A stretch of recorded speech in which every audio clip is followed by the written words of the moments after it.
Shalom warga kerajaan, betapa pentingnya kita menantikan Dia yang tidak lama lagi akan datang. Karena Dia tidak akan menangguhkan. Karena waktunya adalah waktu kairos Tuhan, bukan waktu kita. Banyak orang sekarang berkata Tuhan datang tahun 33, yang bilang 32, yang bilang 30. Bagi Rasul Paulus, kau bisa malam hari ini datang. Persiapkan dirimu, jangan bilang Belanda masih jauh. Oke? Di dalam firman Tuhan, baru saja mengalami kemenangan terbesar dan paling spektakuler. Bagaimana Firaun dan para tentaranya dikubur hidup-hidup. Dan mereka naikkan puji-pujian dipimpin oleh Miriam. Dia ngambil tamberinnya. Dan seluruh rakyat, ya 2-3 juta orang baru melihat. Tetapi saya mau beritahu, seharusnya mereka sebelum menyeberang Laut Teberau, di sanalah mereka bersorak-sorai. Ketika semuanya gelap. Dan ketika itu ada terang di Israel, gelap di bidang Firaun. Dan pada saat mereka dikejar dalam ketakutan, waktu terbaik untuk memuji Tuhan. Tapi sekarang mereka sudah lewat itu. Dan mereka sudah lupa. Memang manusia ini pelupa, saudara. Baru kemarin mereka menari-nari memuji Tuhan adalah pahlawan perang. Tuhan itu paling dahsyat. Firaun dikubur hidup-hidup. Mereka cuma kekurangan air. Tuhan tidak manggil mereka keluar dari Mesir karena terlalu berharga ya, untuk membinasakan mereka. Dan mereka menuduh Tuhan, mereka menuduh pada Musa. Apa tidak ada kuburan di sini? Sehingga kami akan dikubur di sini. Baru 3 hari, saudara. Mungkin itu 3 hari dalam hidup saudara, mungkin 3 tahun. Ada yang 30 tahun menanti pertolongan Tuhan. Tetapi mereka sampai ke satu tempat bernama Marah. Mereka kira itu oasis. Mereka kira itu sesuatu yang begitu mereka minum ternyata pahit. Apa yang suka dihadapi hari-hari ini? Kekecewaan. Sesuatu yang tidak mereka harapkan. Dan mereka mulai bersungut-sungut. Bagaimana kehilangan hadirat Tuhan? Bersungut-sungut. Bagaimana mendatangkan hadirat Tuhan? Memuji Tuhan. Seandainya mereka memuji Tuhan. Pada saat itu Tuhan menunjukkan pada sepotong kayu. Kayu dalam Alkitab juga berarti salib ya. Dan kuasa salib Yesus dilemparkan. Dan marah itu adalah hati manusia. Ketika dilemparkan sekarang jadi manis. Saya ketemu banyak orang yang sangat pelit. Pendendam, pemarah. Dijamah kuasa kasih Tuhan. Berubah jadi pribadi yang sangat luar biasa. Padahal itu di dalam firman Tuhan dengan sedikit waktu lagi. Saya mengajarkan saudara, semua diukur dengan kekekalan. Saya melayani Tuhan 46 tahun ini. Tapi di hadapan Tuhan itu cuma 3 detik kali. Tetapi saya tetap menantikan Tuhan. Dan saya belajar. Toh kita akan masuk dalam kekekalan. Kita belajar pola pikir Tuhan. Dan kemudian mereka ternyata bertemu dengan Elim. Pohon-pohon palem, 70 pohon palem. 70 gambaran 70 murid Yesus. 12 mata air, 12 yaitu Rasul Kristus. Dan kita tahu ketika kita menghadapi kekecewaan. Yang terbaik bukan lapor tetangga. Bukan ngomelin gembala. Tetapi firman Tuhan. Di sanalah mereka dipuaskan. Dan mereka menyesal. Seandainya kami tidak bersungut-sungut. Sebab ada hari keempat buat kita. Tuhan tidak memberikan pencobaan lebih kekuatan kita, saudara. Maju tak gentar. Engkau menemukan Elim dalam kehidupanmu. Apa yang ada sekarang? Kesempatan ujian untuk tidak bersungut-sungut. Dan Tuhan janji bahwa Dia tidak akan memberikan penyakit apapun bagi kita yang menuruti firman-Nya. Seringkali orang tanya, Pak, kok sering mengalami penyakit-penyakit yang mengerikan? Tetapi look at me. Saya adalah testimoni yang berjalan. Semuanya disembuhkan secara ajaib. Termasuk kanker getah bening tahun 2002. Semua puji hanya bagi Tuhan. Jangan berhenti di marah. Pergi ke Elim. Maju tak gentar. Haleluya. Amin. Ya, shalom. Sekali lagi Bapak Ibu, shalom. Apa kabarnya Bapak Ibu?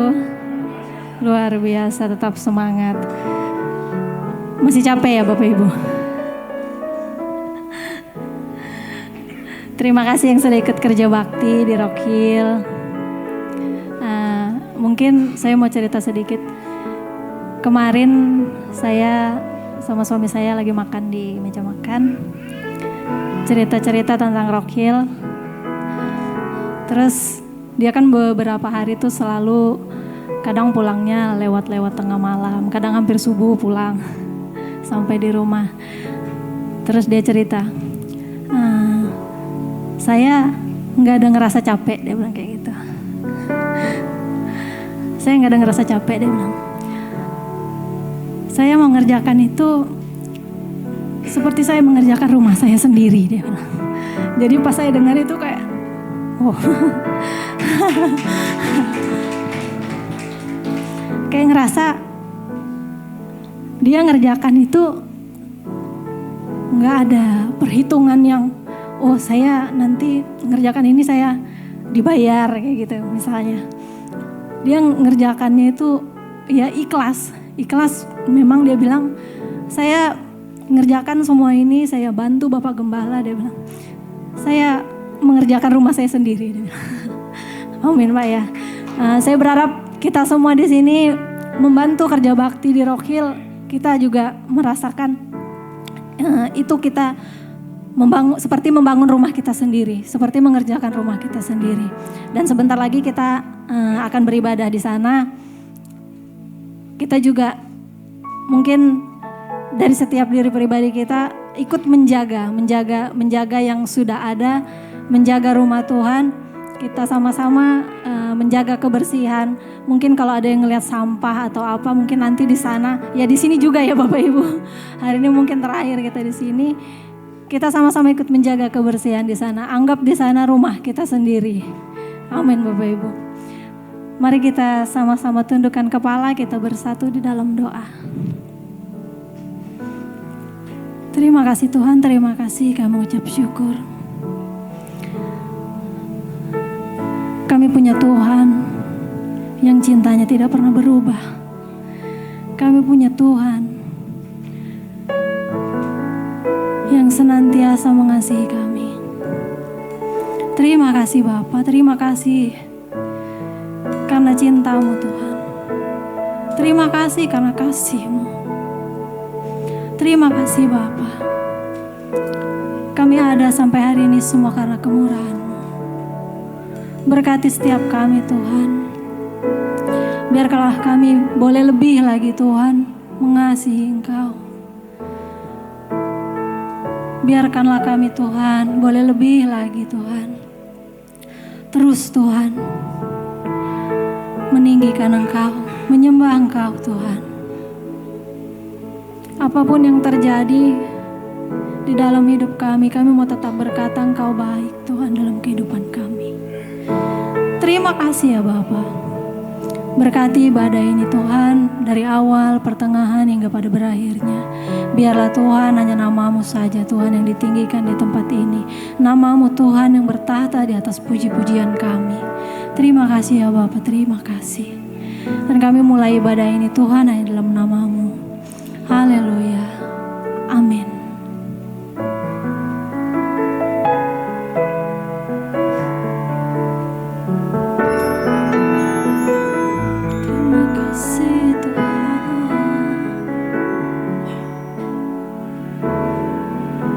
Walau dunia berubah,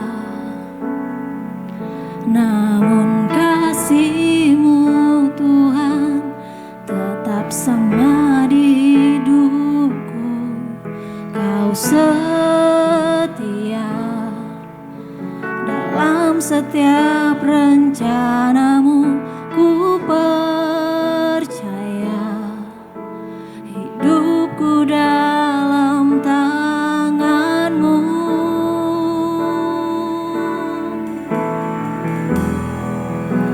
Sampai detik ini ku melihat penyertaan-Mu sempurna. Sampai selamanya Kaulah Tuhan, satu-satunya pengharapanku.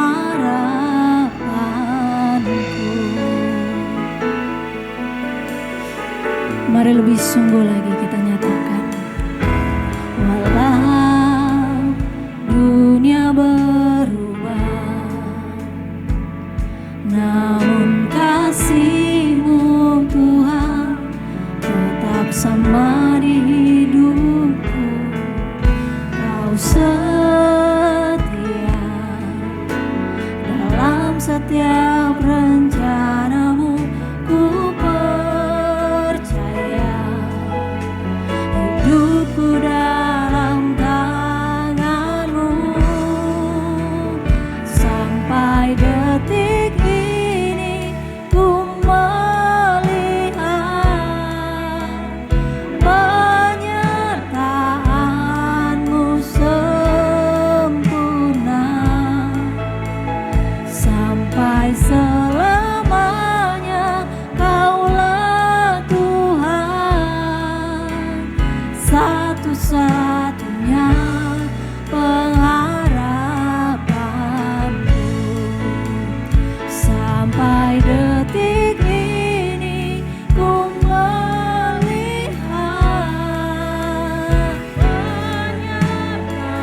sungguh sempurna penyertaan-Mu Tuhan. Sampai selamanya Kaulah Tuhan, satu-satunya pengharapan. Sampai detik ini ku melihat ya Tuhan. Amin. Sampai selamanya Tuhan, Kaulah Tuhan, satu-satunya pengharapan. Sampai detik ini ku melihat penyertaan-Mu sempurna. Sampai selamanya Kaulah Tuhan, satu-satunya pengharapanku. Sampai detik ini ku melihat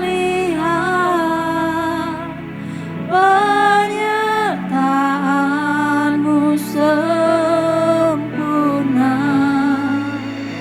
Sampai selamanya Kaulah Tuhan, satu-satunya pengharapanku. Sampai detik ini ku melihat penyertaan-Mu sempurna. Sampai selamanya Kaulah Tuhan, satu-satunya pengharapanku.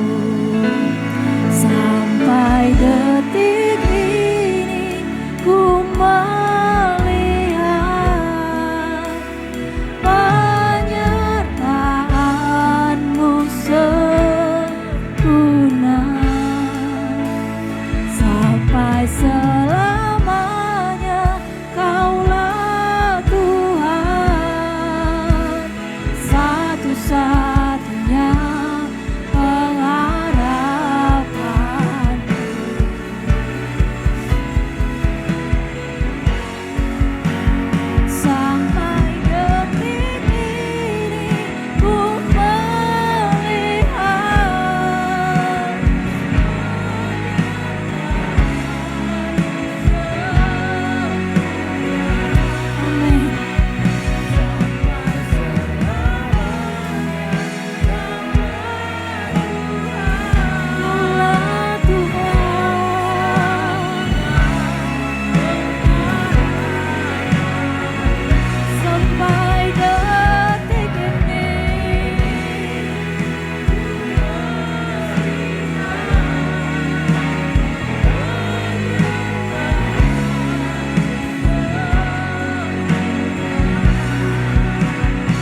perlindungan kami Tuhan. Sungguh besar cinta-Mu,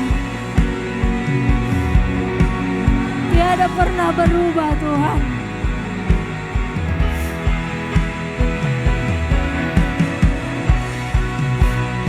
Sungguh dahsyat Engkau Tuhan.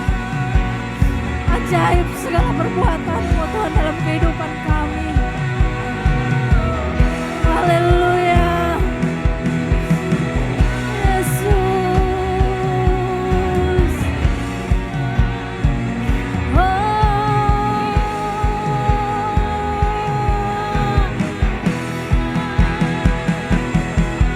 Mari sembah Dia. Mari naikkan syukur hanya bagi namanya. Oh, haleluya, haleluya. Syarabashe. Oh,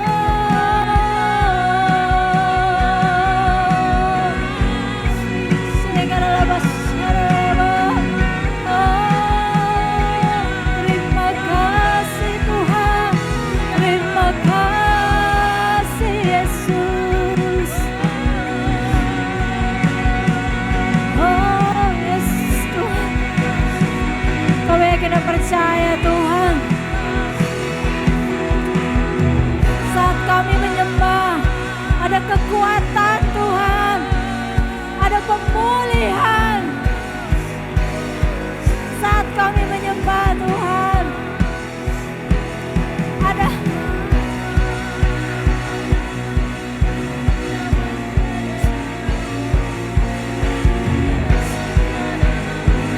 terima kasih Tuhan, terima kasih Tuhan.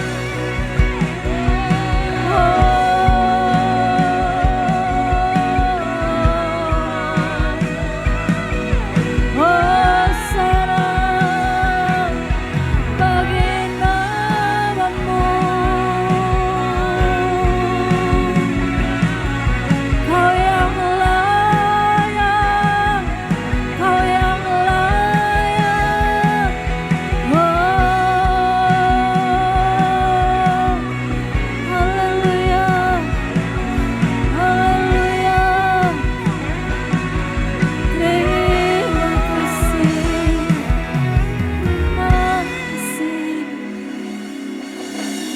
terima kasih Tuhan. Terima kasih ya Bapa.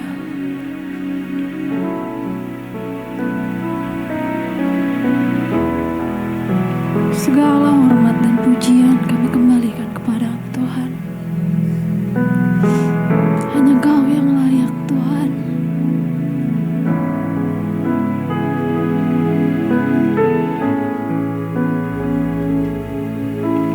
Dia Yesus telah mati bagiku. Dia Tuhan selamatkan hidupku. Bagi Dia pujianku tak dapat ku balas kasih-Nya. Dia angkatku jadi anak-Nya, beri damai di dalam jiwaku. Bagi Dia sembahku, hanya Dia segalanya bagiku. Bagi Dia segala pujian, hormat serta syukur kekal selama.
segalanya dalam hidup kita. Amin. Mari kita sama-sama memuji menyembah Dia.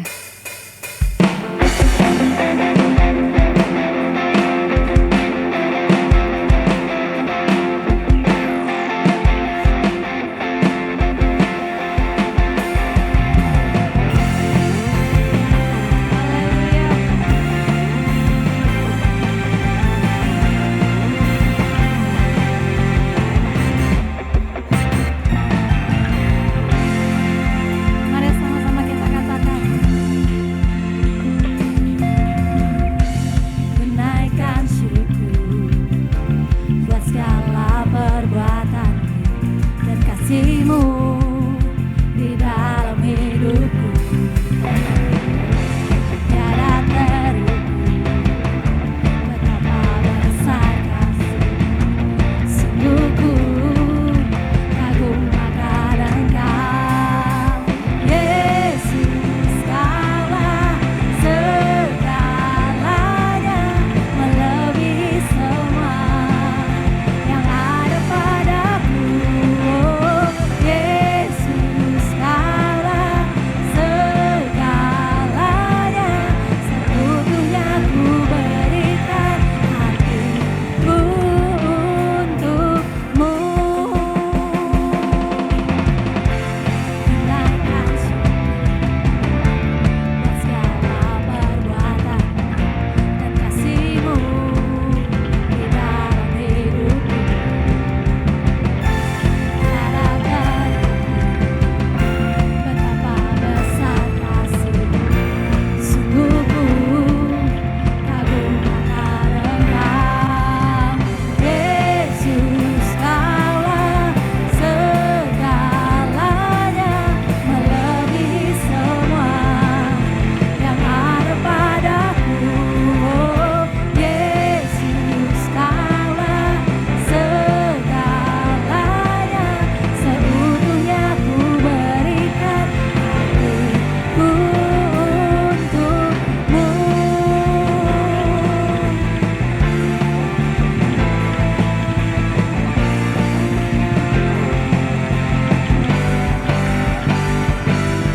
Hanya bagi nama-Mu Tuhan segala pujian, hormat, dan kemuliaan.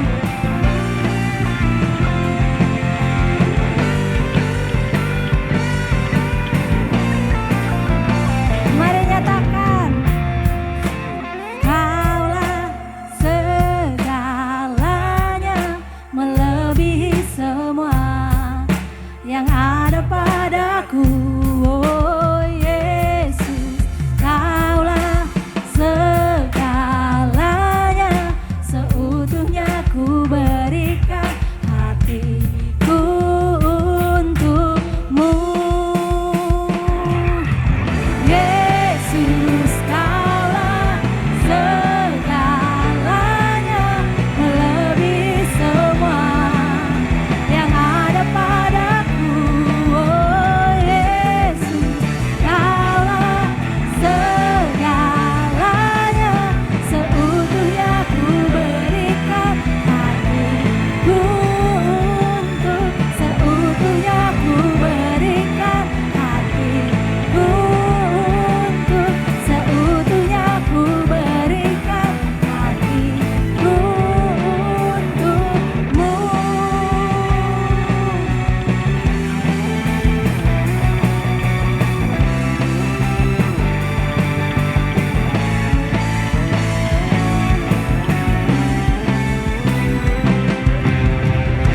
Haleluya. Mana semangatnya Bapak Ibu? Jangan begini ya Bapak Ibu. Harus lebih lagi kita memuji Tuhan.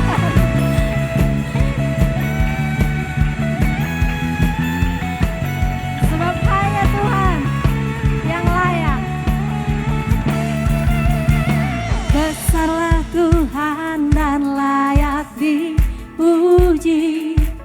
Besarlah namanya, kekallah kuasanya. Aman berlindung dalam naungannya.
Kita punya Tuhan yang besar.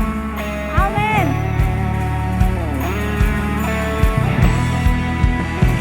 Biarlah segala yang bernapas memuji Engkau Tuhan.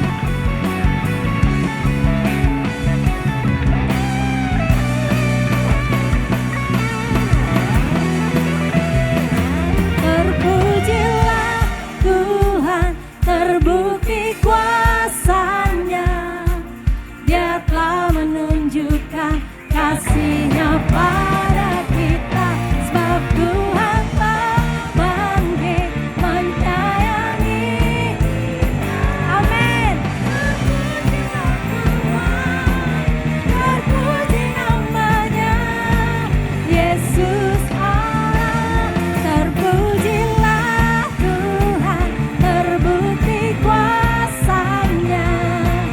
Dia telah menunjukkan kasih-Nya pada kita, sebab Tuhan telah bangkit menyayangi kita. Terpujilah Tuhan, terpuji nama-Nya, Yesus Allah perkasa. Yesus Allah perkasa. Yesus Allah perkasa. Haleluya. Berikan tepuk tangan yang meriah untuk Tuhan kita. Silakan duduk kembali Bapak Ibu. Sebelum kita persembahan, saya ingin menyapa Bapak Ibu yang mungkin pada minggu ini baru pertama kali beribadah di tempat ini. Boleh lambaikan tangannya jikalau ada.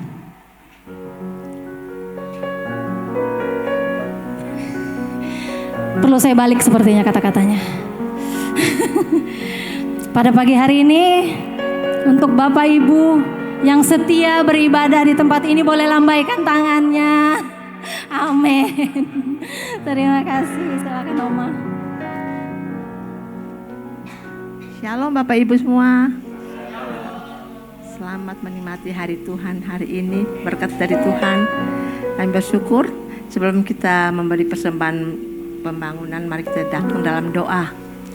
Mungkin Bapak Ibu ada yang belum dapat amplop, mungkin bisa Asher membantu untuk memberikannya.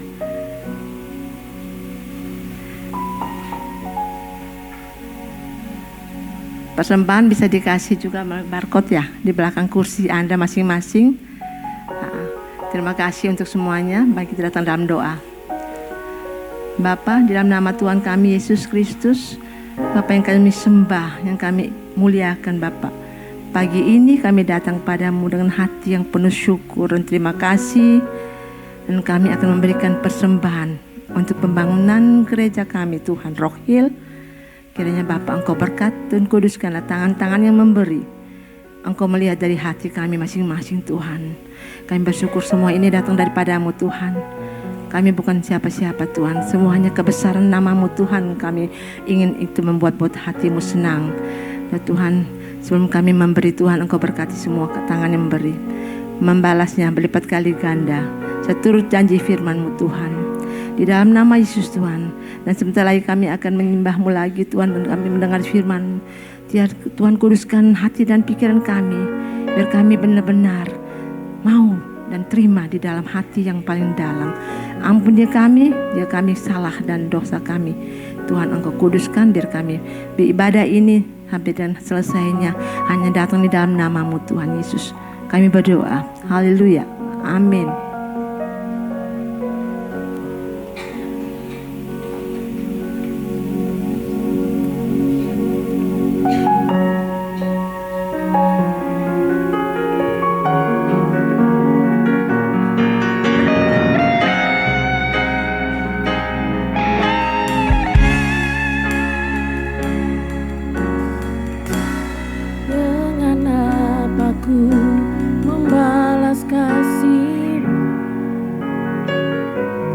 yang ku terima darimu.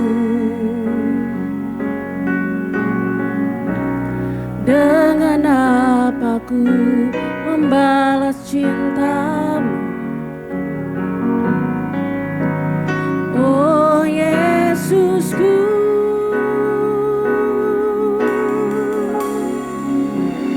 ku mau selalu bersyukur, selalu bersyukur. Kau Tuhan yang setia, yang selalu menopang. Ku mau selalu bersyukur, selalu bersyukur. Kau Bapa-Ku yang setia.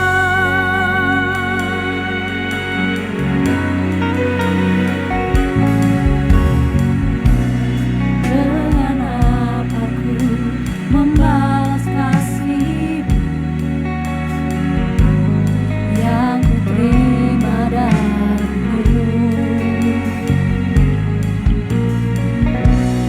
Dengan apa ku membalas cinta-Mu. Oh Yesusku, ku mau selalu bersyukur, selalu bersyukur. Kau Tuhan yang setia, yang selalu menopang. Ku mau selalu bersyukur, selalu bersyukur. Kau Bapa-Ku yang setia. Ku mau selalu bersyukur, selalu bersyukur. Kau Tuhan yang setia, yang selalu menopang. Ku mau selalu bersyukur, selalu bersyukur. Kau Bapa-Ku yang setia.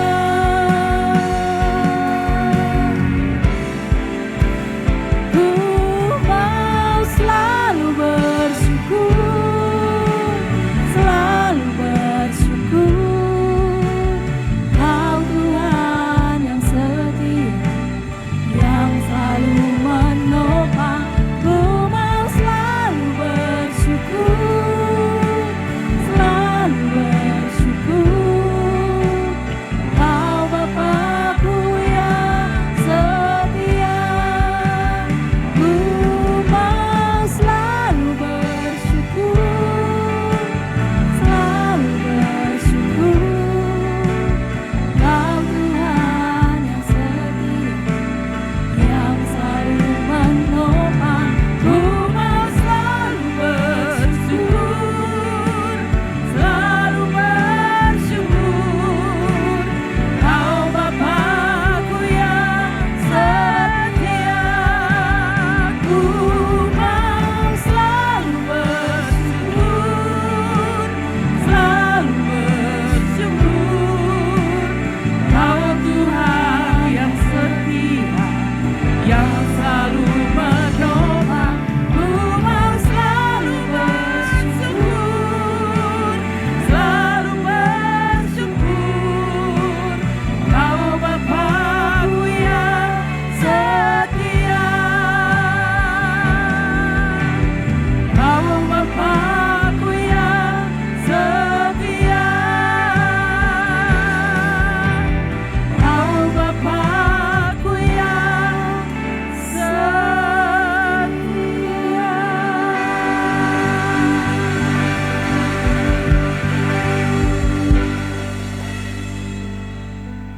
Kami mau selalu bersyukur padamu Tuhan.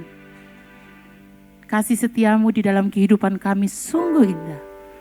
Engkau Allah yang baik, Engkau Bapa yang baik. Engkau Bapa yang setia yang tidak pernah meninggalkan kami. Hari ini Bapa, Kau memberi kami izin untuk berada di tempat ini. Untuk semakin dekat dengan Engkau, menghampiri Engkau, belajar tentang Engkau. Terima kasih Bapa, terima kasih Yesus. Tambah-tambahkan kami ketika kami kekurangan hikmat. buatlah kami tidak mengeraskan hati kami ketika Engkau menghampiri kami. Terima kasih Bapa, terima kasih Yesus. Ini doa kami pada pagi hari ini di dalam nama Yesus. Kami sudah berdoa, sama-sama kita katakan, amin, amin. Apa kabarnya Bapak Ibu? Akhirnya saya berdiri di sini lagi ya.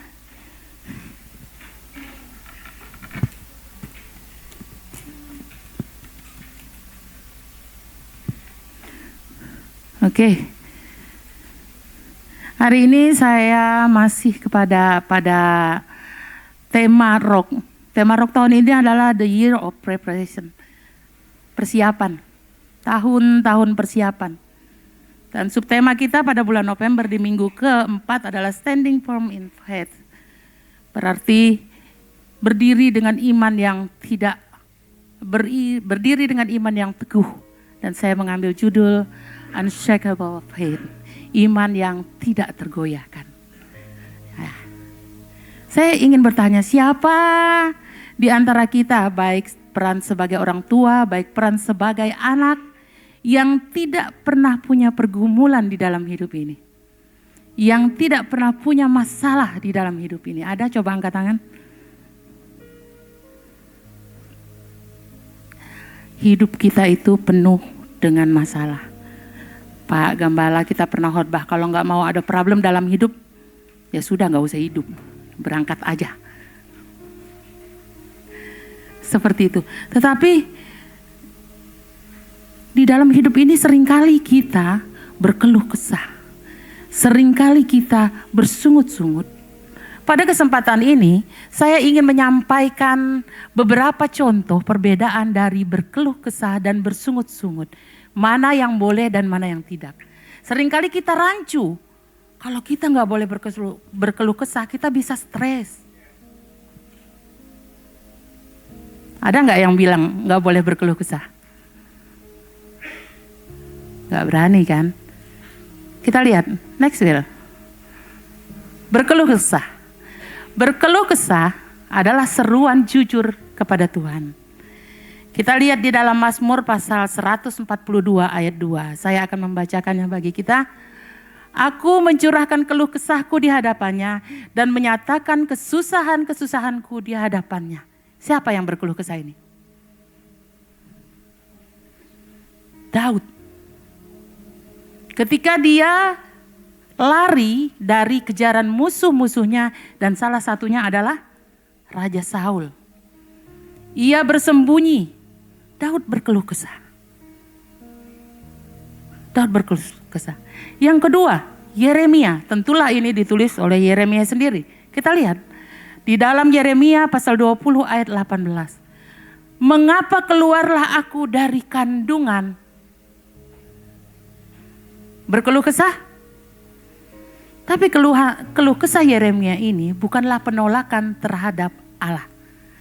Keluh kesah Yeremia ini merupakan tangisan seorang nabi yang kelelahan. Kita tahu Yeremia menerima panggilannya di usia yang masih sangat muda. Jadi, Weirok atau youth di sini, panggilanmu tidak nunggu tua, tidak nunggu sampai jenggotan, tidak nunggu setua saya, seperti itu. Panggilanmu bisa dari sekarang. Yeremia buktinya. Dan yang ketiga, Matius pasal 26 ayat 38. Siapa yang berkeluh kesah di dalam ini? Hatiku sangat sedih seperti mau mati rasanya. Siapa yang berkeluh kesah ini? Siapa yang berkeluh kesah di dalam Matius loh? Yesus. Yesus mengeluh tetapi tidak bersungut-sungut. Ia jujur. Ia tidak memberontak. Seringkali di dalam masalah kita, aduh Tuhan, kenapa hidupku begini saja? Aku capek Tuhan. Aku lemah Tuhan. Seringkali kita di dalam hidup kita kewalahan oleh keadaan kita. Jujur seperti saya sendiri, saya single parent. Kadang badan di mana, pikiran saya di mana. Saya minta maaf, dalam minggu-minggu terakhir saya nggak bisa sama sekali ikut kerja bakti di gereja. Bukan karena kesengajaan. Kadang saya ngomong sama siapa ya, sama Bang Doni, sama Eldan. Saya ngomong, ya saya bilang saya minta dimaklumin. Karena memang siapa tempat saya minta selain daripada Tuhan. Iya kan? Tapi saya percaya Tuhan menaruh saya di dalam posisi saya itu nggak segampang yang saya pikirkan. Saya sekali tes ASN saya lulus gitu. Dimana orang sudah pasang ini, pasang itu, pasang itu. Saya percaya itu rencana Tuhan. Dan rencana Tuhan itu rencana yang baik. Kita ada pada porsinya masing-masing. Saya punya kerinduan ingin sama-sama gabung gitu sama saudara-saudara kita sama jemaat semua di Rock Hill. Tapi ketika saya pulangnya malam. Besok pagi saya subuh-subuh sudah berangkat. Jadi kadang saya tuh mengeluh sama Tuhan. Saya mengeluh sama Tuhan. Tuhan, saya ini maunya Tuhan ini gimana gitu. Saya ini lemah. Saya ini nggak punya cukup tenaga. Saya ini nggak punya cukup waktu. Gimana caranya saya? Seringkali saya jam doa saya itu subuh. Sebelum orang ajan pagi ya saya menangis. Saya menangis sama Tuhan. Bagaimana caranya? Tetapi Tuhan berbicara kepada saya secara pribadi. Jadi saudara kekasih, mengeluh bukanlah hal yang tidak boleh. Berkeluh kesah adalah menyampaikan rasa kecewa, menyampaikan hati kita yang luka, menyampaikan ketidakpuasan kita kepada Tuhan, mengakui segala keterbatasan kita. Meminta pertolongan Tuhan, meminta pemulihan dari Tuhan dan mengeluh mendekatkan kita kepada Allah. Mengeluh, berkeluh kesah. Jadi segala apa yang ada di hati kita ini, kita cerita dengan orang belum tentu diterima dengan baik. Maksud kita baik belum tentu orang menanggapi dengan baik. Karena bibir, mulut dan lidah kita ini terbatas. Terbatas. Next Willy. Saya nggak panjang-panjang di berkeluh kesah. Seperti yang disampaikan pastor senior kita Pak Arifin, bersungut-sungut. Bersungut-sungut. Bersungut-sungut adalah pemberontakan dalam ketidakpercayaan. Kita lihat Keluaran pasal 6 ayat 2. Di padang gurun itu bersungut-sungutlah segenap jemaat Israel kepada Musa dan Harun. Bilangan pasal 14 ayat 27, berapa lama lagi umat yang jahat ini akan bersungut-sungut kepadaku? Segala sesuatu yang disungut-sungutkan orang Israel kepadaku telah kudengar. Bersungut-sungut dalam bahasa aslinya, bahasa Ibraninya adalah lun. Lun. Telunat itu bersungut-sungut. Sungut-sungut saja lun. Telunat itu bersungut-sungut. Nah, di sini kalau dalam tradisi bahasa orang Ibrani pada masa itu, bersungut-sungut itu seperti ini. Kalau dia selalu disertai dengan gestur tubuh. Mungkin kalau pada saat kita sekarang adalah begini. Capek deh. Ya. Coba kalau gestur seperti itu kita sampaikan di depan pimpinan kita. Sungguh gak sopan kan? Capek deh, kita udah nyampaikan, Pak ini tunjangan saya kurang, Pak saya turun kenapa tunjangan saya dipotong, Pak saya harus begini-begini. Ih capek deh Bapak nih, ayo. Sopan gak? Gak sopan. Ini yang disampaikan Allah di dalam Bilangan pasal 14 ayat 27.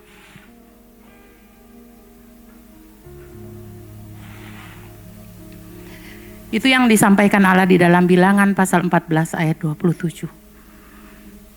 Jadi bersungut-sungut itu nadanya emosional, ada komplain, komplain karena ketidakpuasan, tetapi kita lebih kepada kekuatan kita sendiri. Kita tidak minta diperbaharui oleh Tuhan. Kita tidak minta diminta pertolongan Tuhan. Kita tidak minta dipulihkan oleh Tuhan. Tetapi kita komplain dan benar-benar komplain. Kita nggak bisa terima dengan apa yang terjadi di dalam kehidupan kita. Bersungut-sungut. Tetapi ada istilah kedua dari bersungut-sungut. Next Will. Kita lihat di dalam Bilangan pasal 11 ayat 1. Pada suatu kali bangsa itu bersungut-sungut. Di sini menggunakan bahasa Anan. Di hadapan Tuhan tentang nasib buruk mereka. Dan ketika Tuhan mendengarnya, bangkitlah murkanya, kemudian menyala-lalah api Tuhan di antara mereka dan merajalela di tepi tempat perkemahan. Juga di dalam Ratapan pasal 3 ayat 39, mengapa orang hidup mengeluh? Anan, biarlah setiap orang mengeluh tentang dosanya. Di sini menggunakan Anan. Sering diartikan juga sebagai bersungut-sungut. Apa beda lun dan anan? Anan merupakan satu kebiasaan yang dibina. Sebenarnya anan ini adalah kalimat positif ketika dia dilakukan dengan positif. Misalnya ini. Mengeluh, biarlah setiap orang mengeluh tentang dosanya. Kita harus mengeluh tentang dosa kita. Kita salah. Kita mengeluh kepada Tuhan. Kita tidak bersungut-sungut memberontak kepada Tuhan. Jadi itu seperti kita menggunakan gadget kepada anak-anak. Gadget itu ketika kita pergunakan dengan baik, anak-anak pergunakan dengan benar, ia akan menjadi positif. Tetapi jangankan anak-anak, orang tua pun ketika kita menggunakan itu dengan keliru, jadinya keliru. Buat nipu orang, ya kan? Buat minta uang sana sini di medsos. Ngomong, saya nggak punya beras, tolong ibu dibantu. Saya nggak punya, anak saya nggak bisa makan, tolong ibu dibantu. Bapak ibu saudara, saya punya channel di YouTube atau di TikTok. Di situ, di komen-komen itu, ada yang DM pribadi seperti itu. Ya seperti itu, minta dibantu uang, minta dibantu materi. Jadi kebiasaan itu ketika kita lakukan sesuatu yang jahat dan kita pupuk itu sebagai sesuatu yang keliru, jadinya negatif. Nah jadi apa? Bersungut-sungut itu adalah keluhan yang lahir dari sikap apa? Dari sikap keras hati. Keras hati kita. Ketidakpercayaan kita akan kuasa Tuhan dan ketidakpuasan kita terhadap cara kerja Tuhan di dalam kehidupan kita. Beda ya. Padahal Willy saya minta bantu bisa di dalam Filipi pasal 2 ayat 14.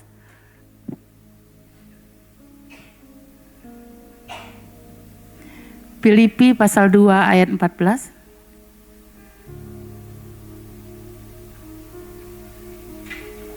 Mari kita baca sama-sama ya. 3, 2, 1. Lakukanlah segala sesuatu dengan tidak bersungut-sungut dan berbantah-bantahan. Kita diperintahkan Tuhan untuk melakukan segala sesuatu dengan tidak bersungut-sungut dan berbantah-bantahan. Sungut-sungut itu penolakan kita terhadap Tuhan. Sungut-sungut itu penolakan kita terhadap cara kerja Tuhan. Sungut-sungut itu berbeda dengan keluh kesah. Ketika kita menyampaikan kecewa hati, luka hati, berkeluh kesah kepada Tuhan, kita ingin pemulihan dari Tuhan, kita mendekatkan diri kepada Tuhan. Tetapi ketika kita bersungut-sungut, kita menjauhkan diri. Ngapain sudah saya datang ke gereja? Ngapain Tuhan buat saya seperti ini? Saya loh anak Tuhan. Tetapi mereka yang bukan anak Tuhan, fine-fine aja tuh. Seperti itu. Sungut-sungut menjauhkan kita daripada Tuhan. Next Will. Jadi kita bisa lihat perbedaan antara berkeluh kesah dan bersungut-sungut. Merupakan pilihan bagi kita. Kita mau membawa perkara di dalam hidup kita itu dengan bersungut-sungut atau berkeluh kesah. Ketika kita bersungut-sungut, kita akan menjauhkan diri dari Tuhan. Gak mau ibadah lagi gara-gara ada problem internal. Tapi ketika kita menghadapi problem misalnya di dalam family, di dalam sekolah, di dalam bisnis, kita mendekat kepada Tuhan, kita mengeluh kepada Tuhan. Kalau kita bersungut-sungut, aku loh rajin setiap minggu ke gereja, tapi kok perkara ini tetap Tuhan buat atas diri aku. Untuk apa ke gereja? Yang tidak ke gereja pun tidak apa-apa. Bersungut-sungut.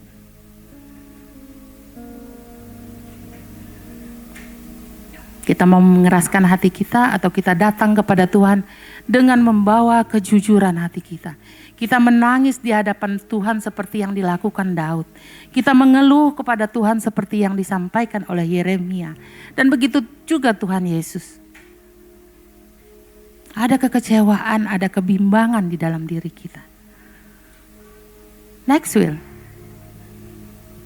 Nah, ini tadi yang saya sampaikan. Tidak pernah bersungut-sungut. Saya loh gak pernah bersungut-sungut. Selalu berdoa dan meminta. Saya loh minta pertolongan dari Tuhan. Apalagi. Tapi doa tidak terjawab. Tidak ada mujizat juga. Udah bertahun-tahun, udah lama saya minta ini. Enggak juga dijawab. Lalu di mana Tuhan? Apa yang kurang? Apa yang salah? Seringkali kita mengharapkan sesuatu mujizat terjadi seketika. Perubahan terjadi seketika. Tapi saya percaya Rock Tenggarong ini udah belajar tentang proses. Tentang proses. Tuhan kita itu Tuhan yang mencintai proses. Dan proses itu selalu butuh waktu. Waktunya ya waktu Tuhan. Mau dia kasih sebentar, mau dia kasih lama. Dia pemilik hidup kita kan. Dan dia tahu ketika waktu proses itu dia berikan kepada orang per orang dari kita. Itu gak melebihi dari kekuatan kita. Kita akan tetap kuat. Next will. Kita lihat dulu apa sih mujizat itu. Mujizat itu adalah perbuatan Allah yang melampaui manusia. Apa? Misalnya laut Teberau terbelah. Apalagi Lazarus bangkit dari kematian. Apalagi Tuhan mencelikkan mata orang yang buta. Masih banyak lagi. Tetapi itu satu tindakan di luar natur manusia. Nggak bisa manusia melakukan itu. Emang bisa manusia belah lautan sampai teknologi sekarang pun? Emang bisa manusia membangkitkan orang mati sampai detik ini pun? Yang ada jadi zombie. Yang ada jadi zombie. Jadi ini adalah pekerjaan Allah di luar hukum alam. Yang kedua, mujizat tuh nggak selalu spektakuler. Dia nggak selalu dramatis. Kadang-kadang dia terlihat biasa saja dan kita seringkali nggak menyadarinya. Apa? Ketika Elia diberi makan oleh burung gagak, bisa aja kan orang mengatakan itu kebetulan saja. Padahal di dalam kehidupan kita ini nggak ada yang kebetulan. Semua itu atas izin Tuhan, semua atas rencana Tuhan. Ketika minyak seorang janda yang nggak habis-habis, nggak spektakuler. Yang ketiga, mujizat mengungkapkan kasih dan pemeliharaan Allah. Ingat waktu Tuhan Yesus memberi makan 5.000 orang. Kita buka di dalam Markus pasal 6 ayat 34 Will. Markus pasal 6 ayat 34.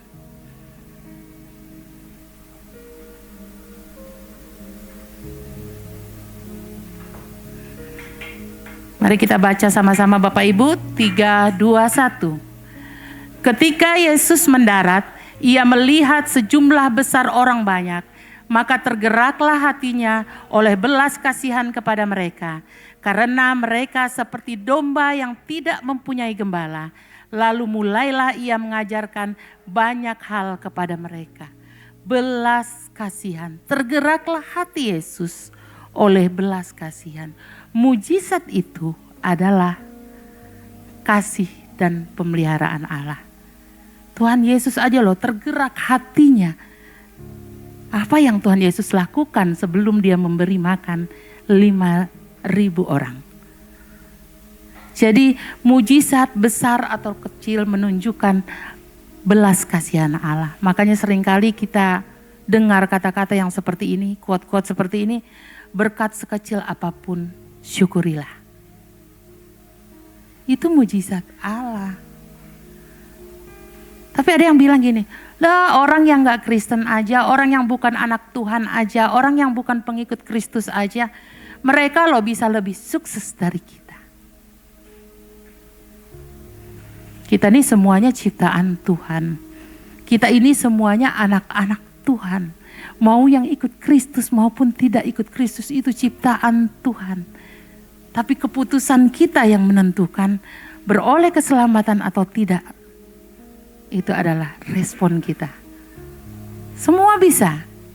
Firman Allah bilang jangan menjadi sama seperti dunia ini. Berarti kita dihadapkan pada satu pilihan. Milihnya satu aja, nggak boleh dua. Ya. Yang berikutnya adalah mujizat tidak menghilangkan bagian manusia. Air berubah menjadi anggur. Seringkali kita ngomong kayak gini, takdir loh beda sama nasib. Kalau nasib itu bisa dirubah, takdir enggak. Rasanya saya pernah nyampaikan ini. Takdir dan nasib itu pada dasarnya sama. Hanya penggunaannya saja yang berbeda. Hanya yang membedakan ada dua. Kadangkala Allah ingin kerjasama dari kita. Allah ingin respon kita. Air berubah menjadi anggur. Ketika para pelayan tidak mentaati perintah pada saat itu untuk mengisi tempayan dengan air. Apa yang terjadi? Terlihat mujizat? Enggak. Ketika Naaman sembuh setelah dia mandi di Sungai Yordan, apakah akan terjadi mujizat? Enggak. Ketika Naaman enggak percaya, itu pada saat itu Elisa tidak menemui langsung Naaman, tetapi dia hanya menyampaikan perintah agar melewati seseorang agar Naaman mandi di Sungai Yordan dan Naaman sembuh. Jadi mujizat itu bisa juga terjadi tanpa menghilangkan peran serta kita. Tuhan melakukan yang mustahil, manusia melakukan yang mungkin. Yang mungkin dilakukan oleh manusia, disuruh mandi, mandi. Pasal penyembuhan Tuhan. Mujizat itu terjadi dari respon kita. Mau percaya apa enggak? Seperti Naaman, ada dasar dia buat percaya, ada dasar dia buat berharap. Enggak, dia dengar perintah itu bukan dari Elisa, bukan. Tidak secara langsung.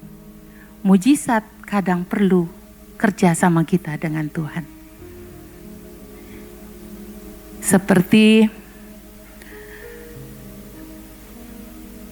banyak sekarang, ada yang di daerah Sumatera, ada yang di sini. Kadang-kala itu menimbulkan kecongkakan di hati kita, menimbulkan kesombongan di hati kita. Apa? Penyembuhan ilahi. Bukan pasal sembuhnya orang itu karena si A, sembuhnya orang itu karena pendeta si A, karena pastor si B, karena si C. Tetapi sembuhnya orang itu karena mujizat Allah. Dia hanya perantara. Jangan sampai kita berada pada posisi yang salah saat ini. Saya bisa, si Nyong bisa main gitar karena Aldrin yang ngajarin. Aldrin tuh alat. Kerjasama. Yang Tuhan mau dari kita. Aldrin, kamu saya kasih talenta ini untuk main gitar. Bagaimana kamu pergunakan talentamu itu? Kalau Aldrin gak mau kerja sama, dia juga gak bakal bisa ngajarin. Dan Nyong mungkin gak bakal bisa gitar dari Aldrin. Jadi mujizat juga nggak selalu spektakuler, kadang terlihat biasa saja. Mari bersyukur untuk berkat sekecil apapun. Dan mari umat Tuhan, yang kuncinya adalah mujizat bukan tujuan tetapi akibat dari hubungan dengan Allah. Ya, kita ke gereja, kita ikut IC, kita ikut mesbah keluarga, kita ikut ibadah-ibadah, kita melayani pekerjaan Tuhan apapun itu, bukan untuk mencari mujizat, tetapi untuk mencari Tuhan.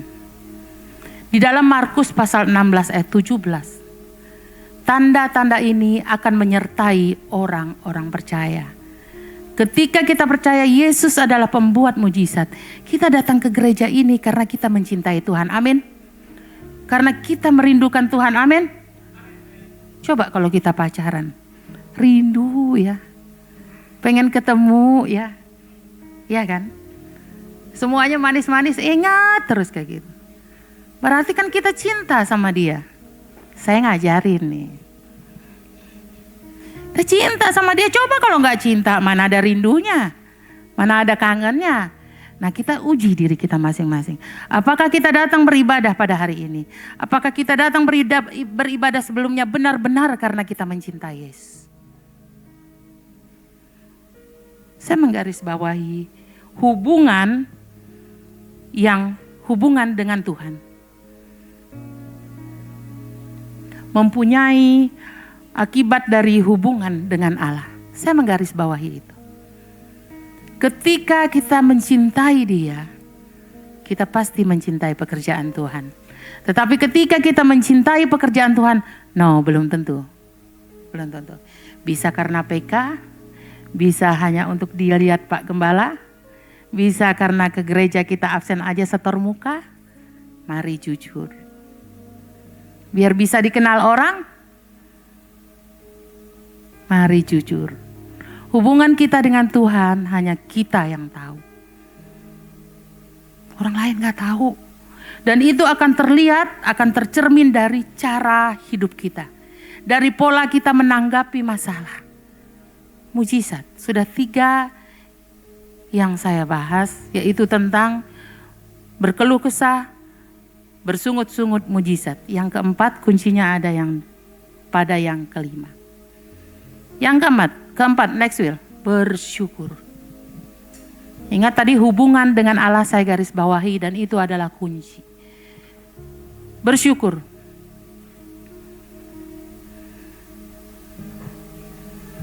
Ku masuki gerbangnya dengan hati bersyukur, halamannya dengan pujian. Syukur membawa kita masuk ke dalam hadirat Allah. Rasa syukur tidak membuat kita jauh daripada Allah. Kita ingat mujizat tadi yang Yesus memberi makan 5.000 orang. Berapa ikan?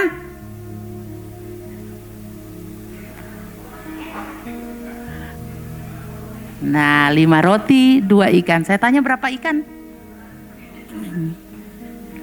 Apa yang Tuhan Yesus lakukan sebelum itu? Apa yang Yesus lakukan sebelum itu? Kita baca Yohanes pasal 6 ayat 11. Yohanes pasal 6 ayat 11. Kita baca sama-sama. 3, 2, 1. Lalu Yesus mengambil roti itu, mengucap syukur dan membagi-bagikannya kepada mereka yang duduk di situ. Demikian juga dibuatnya dengan ikan-ikan itu sebanyak yang mereka kehendaki. Apa yang Tuhan Yesus lakukan? Bersyukur.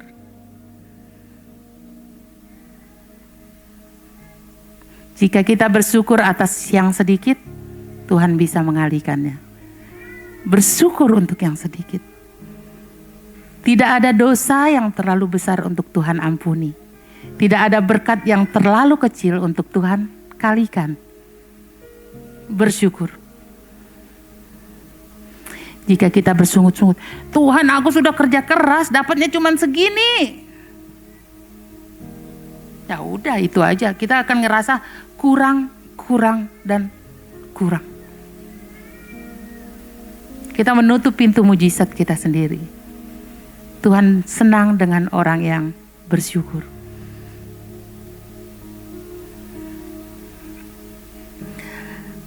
Sebelum kita menerima berkat Tuhan, sebelum Tuhan melakukan sesuatu, Yohanes 11 ayat 41. Sebelum kita menerima berkat Tuhan, sebelum kita melakukan sesuatu. Yohanes pasal 11 ayat 41. Tolong Will.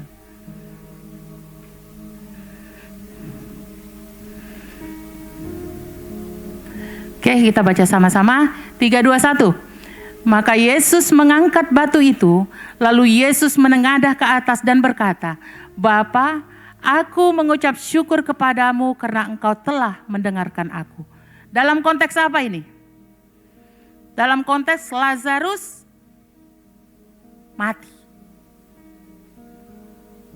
Belum loh, Lazarus belum bangun ini. Belum dibangkitkan ini. Yesus berdoa, aku mengucap syukur kepadamu karena engkau telah mendengarkan aku. Mengucap syukur. Mujizatnya terjadi, Lazarus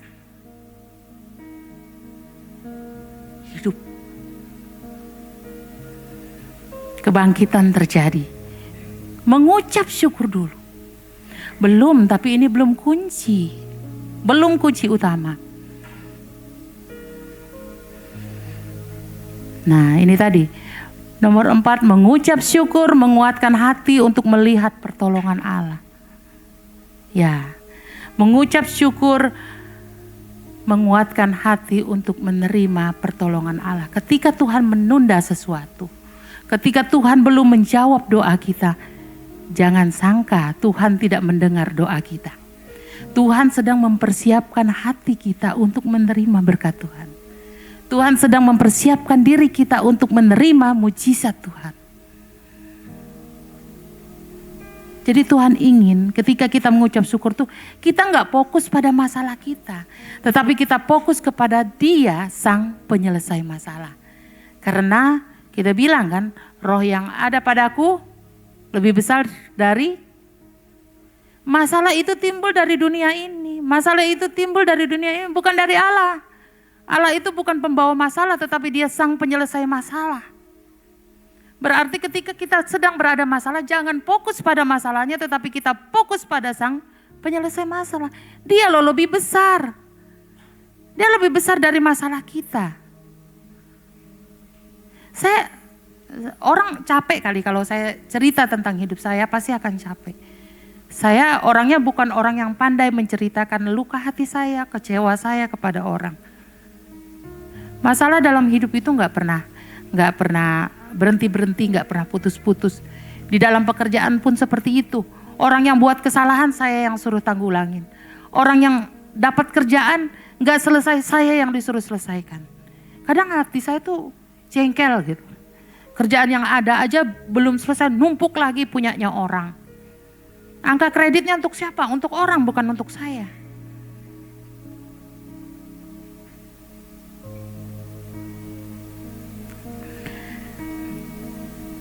Yang kelima, bersyukur menghindarkan kita dari penghalang mujizat. Apa penghalang mujizat? Bersungut-sungut. Karena bersungut-sungut tadi apa kita? Menjauhkan diri dari Allah. Bukan mendekatkan diri dari Allah. Kita nggak percaya dengan cara kerja Allah.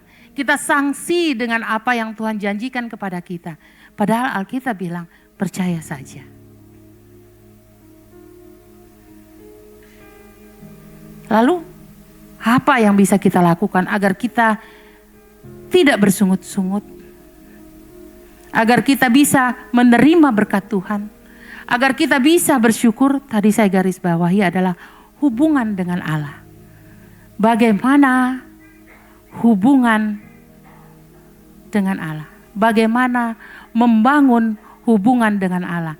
Yang terkecil dan sudah kita lakukan, tetapi tidak kita maknai secara pribadi sering kali di dalam kehidupan kita. Adalah membangun mezbah. Membangun mezbah. Mezbah itu kalau di dalam perjanjian lama ada 2. Mezbah yang di luar tenda yaitu dari tembaga, ya, untuk memberikan persembahan-persembahan. Dan mezbah yang kedua di dalam tenda yaitu untuk memberikan korban ukupan dan sebagainya. Itu dari emas yang di dalam, dari tembaga yang di luar. Sekarang kita lihat apa hubungan konkret dari ketiga hal ini. Mezbah adalah melatih diri kita untuk tidak bersungut-sungut. Bukan hanya sekedar ajang silaturahmi, bukan hanya sekedar ajang say hello. Bukan. Mezbah kita bangun dari diri kita sendiri dulu. Kemudian mezbah keluarga. Saya nggak bakal tanya siapa yang masih melakukan mezbah keluarga. Bu Mary mah enak, dia sendirian mezbah keluarga. Saya nggak bakal tanya seperti itu. Oke. Siapa yang masih melakukan mezbah keluarga di rumah tangga masing-masing? Bapak Ibu sendiri yang tahu. Itu merupakan pelatihan iman kita, pelatihan diri kita, pelatihan disiplin kita. Kalau kita jatuh cinta dengan orang, kita punya HP, itu lainnya buat berhubungan dengan kekasih hati. Gak usah senyum Aldrin ya. Berhubungan untuk lain untuk berhubungan dengan kekasih hati, tentu sering krang-kring. Saya juga sering sih. Saya juga sering. Banyak yang nelpon saya tuh banyak. Makanya saya punya line pribadi yang nggak bakal diganggu-ganggu deh. Pagem ketawa. Waduh, pemberkatan lagi katanya. Haleluya. Kita lihat nih mezbah keluarga. Bukan sekedar say hello.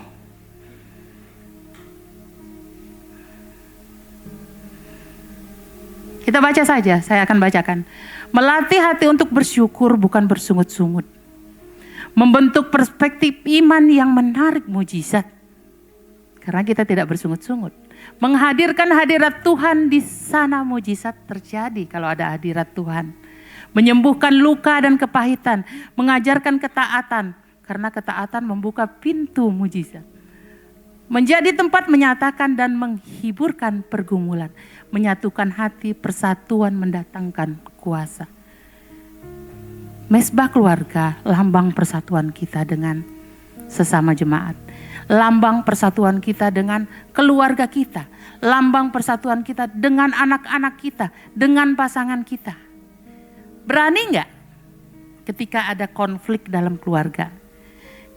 Ketika ada konflik dalam hubungan dengan anak.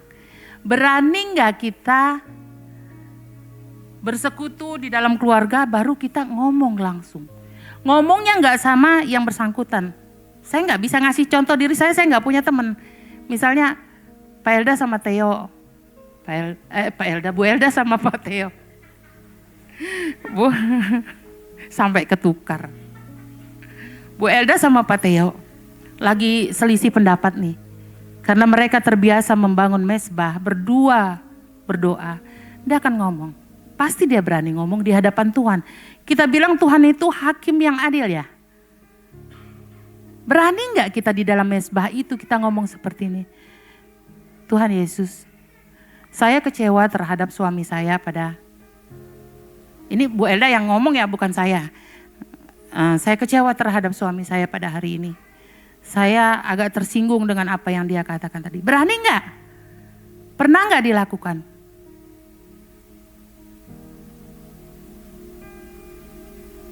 Kita menyelesaikannya di hadapan Tuhan. Bukan kita berdua. Coba nonton TikTok deh. Yang suami ngajari istri naik driver mobil. Gak ada kelar-kelarnya. Drivernya gak bisa, tengkarnya iya. Ya kan? Kalau kita berdua saja yang menyelesaikan masalah itu. Gak selesai, yang ada diam-diaman. yang ada diam-diaman. Mari kita selesaikan itu di hadapan Tuhan. Berani kita marah dengan Tuhan setelah itu. Berani kita bersungut-sungut sebelah itu. Setelah berdoa baru Pak Theo bilang sama Bu Elda gini, ngapain kamu ngadu sama Tuhan? Berani. Tuhan lo udah baca, sebelum kita nyampaikan ke Tuhan tuh Tuhan udah baca. Yakin pasti setelah itu diungkapkan ke dalam doa bersama Tuhan, di dalam mesbah keluarga kita dengan Tuhan, kelar masalah. Amin. Jatuh cinta pun kayak gitu, Pia. Tuhan, saya punya target loh Tuhan seperti ini. Tapi dia kok kayaknya gak interest sama saya gitu. Ngomong aja. Sebelum ngomong juga Tuhan udah dengar kok di hati kita. Jangan diem-dieman. Emang biar Tuhan udah kasih jodoh ini, Pia, jodoh buat kamu. Ya Pianya gak mutuskan, oke deh saya siap menikah. Amin. Amin. Kalau gak diputuskan gak bisa. Jadi kita membangun mesbah keluarga itu dimulai dari diri kita sendiri dulu. Diri kita yang mau menjalin hubungan yang dekat dengan Tuhan. Gimana sih kalau misalnya kita sama orang tua sebelum terakhir. Kita sama orang tua. Sama orang tua seringkali seperti ini. Tiba-tiba anak-anaknya bercerai. Tiba-tiba anaknya masuk rumah sakit. Apa seringkali komen yang ketemu apa? Ya dia sih, mereka ini gak pernah cerita sama kita bahwa mereka tuh punya konflik. Dia ini gak pernah cerita sama kami bahwa dia itu sakit. Sering kan kita mendengar hal-hal seperti itu. Tuhan juga menunggu kita. Meskipun Tuhan membaca hati kita untuk membangun hubungan yang baik dengan Tuhan. Datang. Kesel sama pasangan, ayo cerita sama Tuhan. Pak Gembala, saya kesel nih sama Sandra Tuhan gitu. Saya datang dia nggak bukain pintu. Nggak seperti maaf Pak Gembala. Nggak seperti itu. Jadi kalau ada masalah di dalam keluarga kita, ada masalah dengan anak-anak kita, mari ajak si anak berdoa kita. Omongkan aja apa itu dengan Tuhan. Bicara dengan Tuhan. Kita berkeluh kesah dengan Tuhan. Enggak bersungut-sungut. Dari mesbah ini Tuhan kami memohon pemulihan darimu atas hubungan ini. Begitu juga mesbah keluarga yang menggabungkan beberapa jemaat. Ada perkara-perkara jemaat yang harus kita doakan. Yang harus kita dukung. Mari utarakan. Enggak usah pakai bahasa formal. Tuhan tahu kok, kemarin udah diajarin Pak Prengki. Tuhan tahu isi hati kita. Jadi ketika kita ingin mendapat mujizat, no bersungut-sungut. Katakan tidak bersungut-sungut. Ketika ada masalah kita berkeluh kesah kepada siapa? Kepada Tuhan. Jalin hubungan yang baik dengan Tuhan. Utarakan apa masalah kita dengan Tuhan. Jadi mesbah keluarga melatih hati untuk bersyukur. Mesbah keluarga membentuk perspektif iman kita. Mesbah keluarga menghadirkan hadirat Tuhan. Menyembuhkan luka dan kepahitan.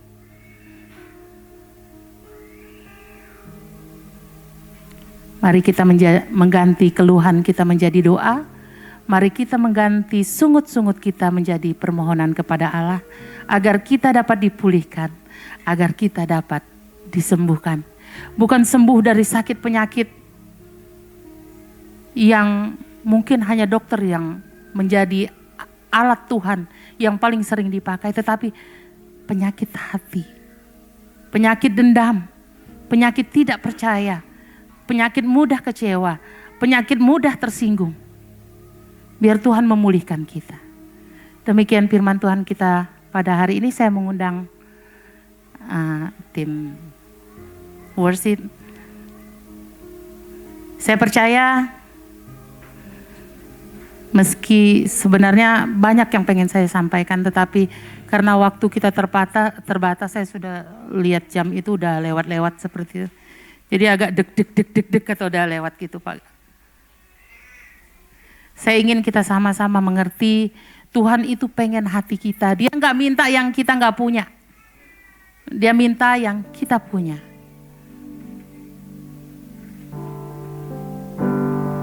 Ku cinta Kau, Yesus, ku puji Kau, Yesus, ku sembah Kau, Yesus, Tuhan dan Rajaku, dengan segenap hati dan dengan segenap jiwaku, akal budi, ku cinta Kau.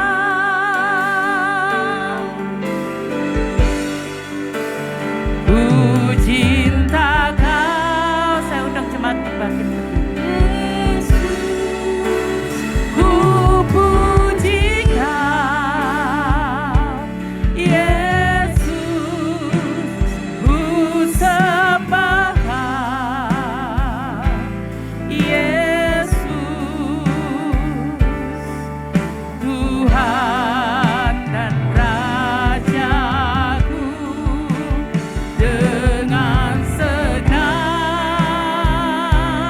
hati dan dengan segenap jiwaku, akal budi, ku cinta Kau.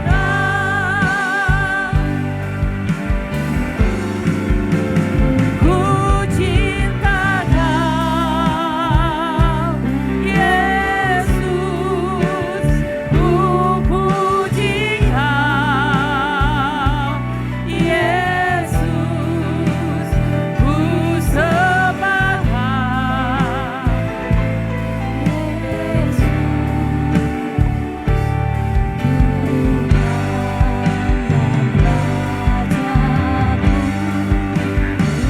dengan segenap hati dan segenap jiwaku, akal budi, ku cinta Kau.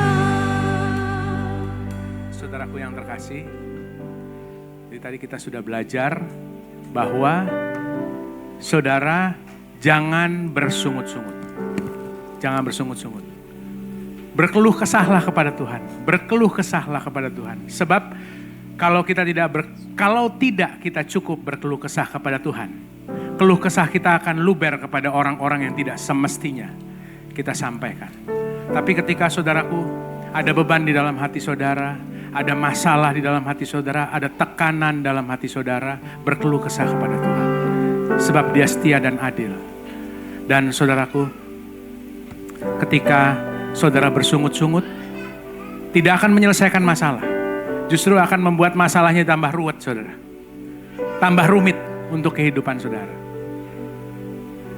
Tapi biarlah hari ini kita bersama-sama, sebelum masuk dalam perjamuan kudus, saya ingin sampaikan, ini adalah minggu terakhir kita ada di tempat ini. Ini adalah minggu terakhir kita ada di gereja di Jalan Patin. Kita bersyukur pada Tuhan. Bagaimana perjalanan demi perjalanan, hari demi hari Tuhan nyatakan, yaitu saudaraku, ini semua proses. Dan kalau kita boleh mau masuk ke musim yang baru, saudaraku, anggur yang baru tidak bisa ditaruh di dalam kirbat yang lama. Katakan amin. Kalau enggak nanti saudaraku itu kantung anggurnya pecah.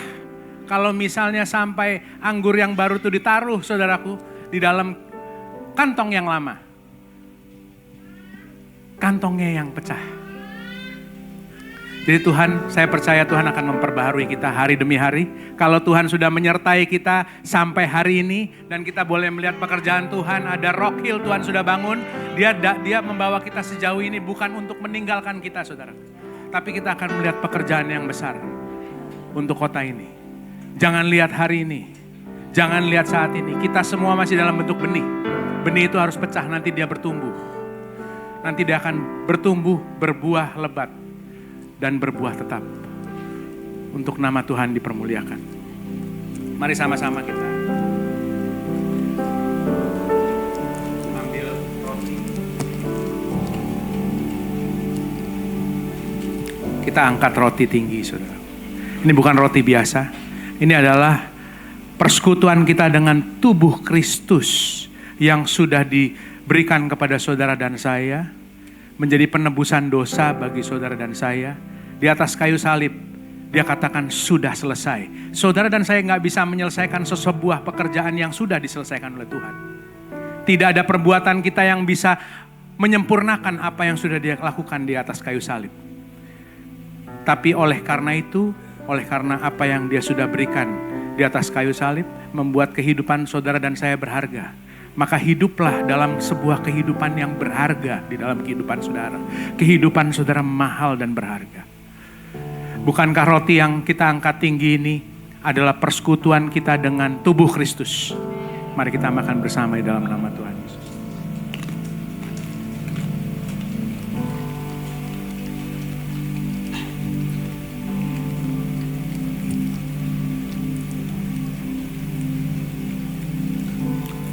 Mari kita angkat cawan. Saudara, Tuhan sebelum dia disalibkan, dia mengatakan, perbuatlah ini setiap kali kamu meminumnya untuk menjadi peringatan akan aku. Dia suruh mengingat, karena kita manusia mudah lupa akan pengorbanannya di atas kayu salib, akan penebusan dosanya untuk saudara dan saya. Jadi hari ini sebelum kita akan menerima persekutuan dengan darah Kristus ini, saya berdoa ketika kita menerimanya, saudara dan saya kita akan diingatkan bagaimana dia menyembuhkan kehidupan saudara. Bagaimana dia memberikan kemenangan demi kemenangan dalam kehidupan saudara yang mungkin saudara sudah lupa. Saudara akan diingatkan bagaimana dia menyembuhkan penyakit saudara. Saudara akan diingatkan bagaimana dia sudah membukakan pintu di depan saudara. Ataupun dia mengingatkan pintu yang dia tutup sehingga saudara tidak terjatuh lebih dalam di dalam segala sesuatunya.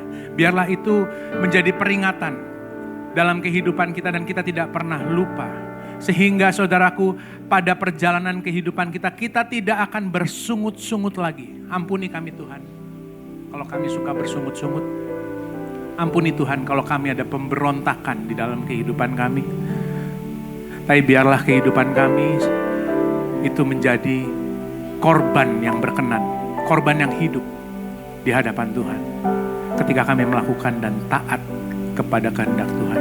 Saudaraku yang terkasih, bukankah cawan yang kita angkat tinggi ini adalah persekutuan kita dengan darah Kristus? Mari kita minum bersama di dalam nama Tuhan Yesus. Sembah Tuhan saudara. Terima kasih Yesus, pengorbananmu sempurna. Kasih-Mu mengalir buat setiap kami.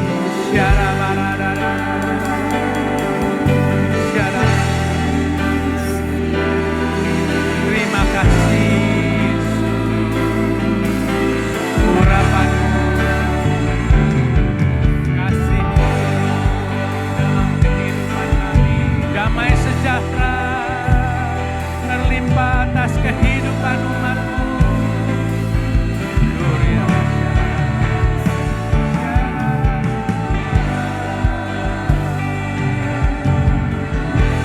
Baru tercurah di dalam nama Tuhan. Tercurah dalam nama Tuhan Yesus. Tercurah dalam nama Yesus. Saudaraku, sebelum kita mengakhiri ibadah ini, saudara pikirkan satu batu yang paling besar di dalam kehidupan saudara hari-hari ini. Saudara pikirkan batu yang ada di depan saudara, yang harus terguling di depan saudara. Saudara pikirkan jurang yang ada di depan saudara, yang harus Tuhan tutup. Saudara pikirkan perkara-perkara lautan yang harus Tuhan belah hari ini, saat ini. Kita ada di hadirat Tuhan, saudaraku.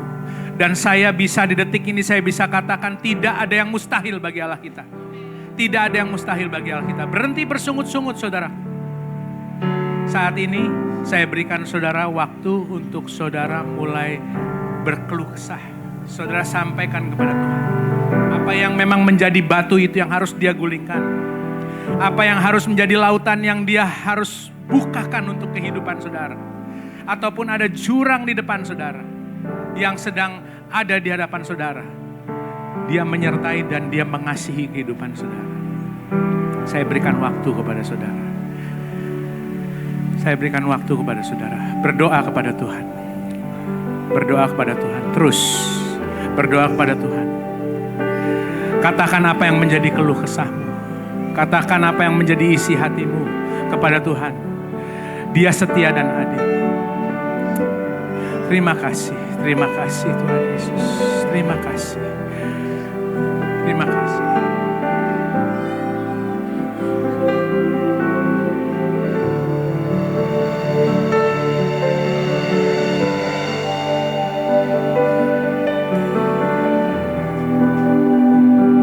Sampaikan saudaraku, jangan diam. Sampaikan saudaraku apa yang menjadi batu di depan kehidupan saudara. Sampaikan apa yang menjadi jurang di dalam kehidupan saudara. Sampaikan apa yang memang menjadi yaitu saudaraku lautan yang Tuhan harus intervensi di depan kehidupan saudara. Kita ada dalam hadirat Tuhan. Biarlah kiranya Tuhan Yesus juga mendengar doa daripada umat. Tidak ada yang mustahil. Tidak ada yang mustahil bagi Tuhan. Terus doa. Terus, terima kasih Tuhan Yesus. Terima kasih, terima kasih. Bagi Tuhan tak ada yang mustahil. Bagi Tuhan tak ada yang tak mungkin. Mujizatnya disediakan bagiku.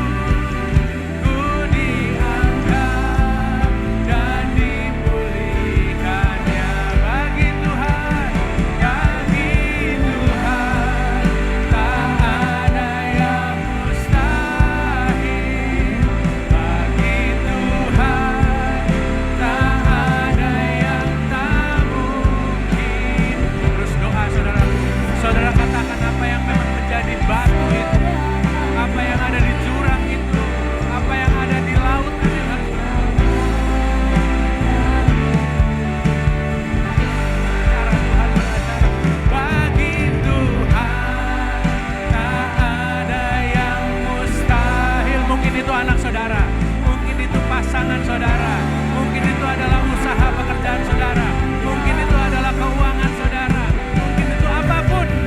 Tuhan Yesus sanggup, Dia mau untuk menolong saudara.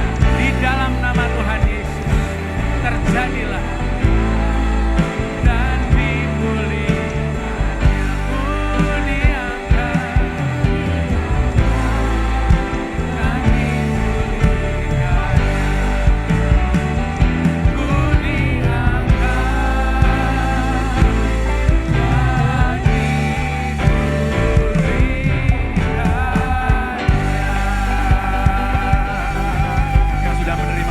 dan dalam iman dan berikan sorak-sorai bagi Tuhan. Berikan sorak-sorai yang terbaik bagi Tuhan. Tepuk tangan sampai hatimu percaya engkau sudah menerimanya. Tepuk tangan sampai hatimu percaya engkau sudah menerimanya. Tepuk tangan sampai hatimu percaya engkau sudah menerimanya. Dalam nama Tuhan.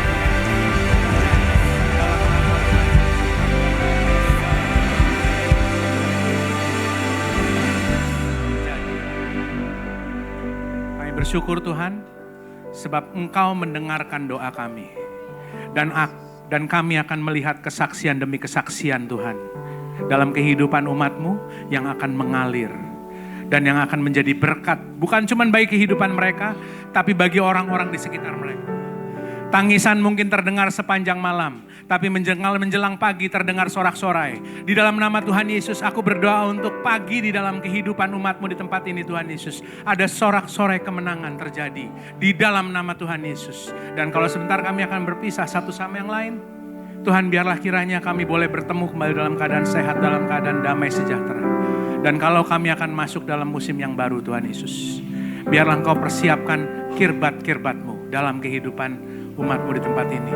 Satu demi satu Tuhan Yesus. Mereka akan menampung yaitu anggur yang baru. Mereka akan menampung urapan yang baru. New season, new anointing. It's a new season, it's a new day. Dalam nama Tuhan Yesus terjadi di dalam kehidupan umat-Mu di tempat ini. Kalau ada yang masih lagi dalam posisi mereka, Tuhan Yesus lagi sedang duduk dan juga jatuh, tapi tidak tergeletak. Di dalam nama Tuhan Yesus bangkit.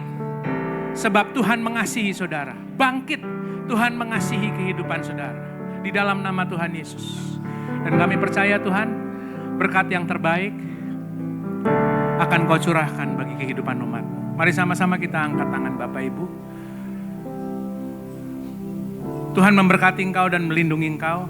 Tuhan menyinari saudara dengan wajahnya dan memberikan saudara shalom, damai sejahtera. Damai sejahtera yang daripada Allah Bapa, tidak sama dengan apa yang ditawarkan oleh dunia ini, saudaraku. Damai sejahtera itu tidak bisa diambil daripada kehidupan saudara. Tidak tergantung situasi, kondisi apapun dalam kehidupan saudara. Dan biarlah kiranya Tuhan memberkati dan memberikan urapan atas kedua tanganmu yang sedang kau angkat. Biarlah kiranya Tuhan membuat kedua tanganmu mengerjakan perkara-perkara hebat bersama dengan Tuhan. Dan biarlah orang-orang di sekitar saudara akhirnya memuliakan Tuhan melalui kehidupan saudara. Di dalam nama Tuhan Yesus. Dan biarlah saudara semua, kita semua mengerjakan tujuan Tuhan untuk kota ini.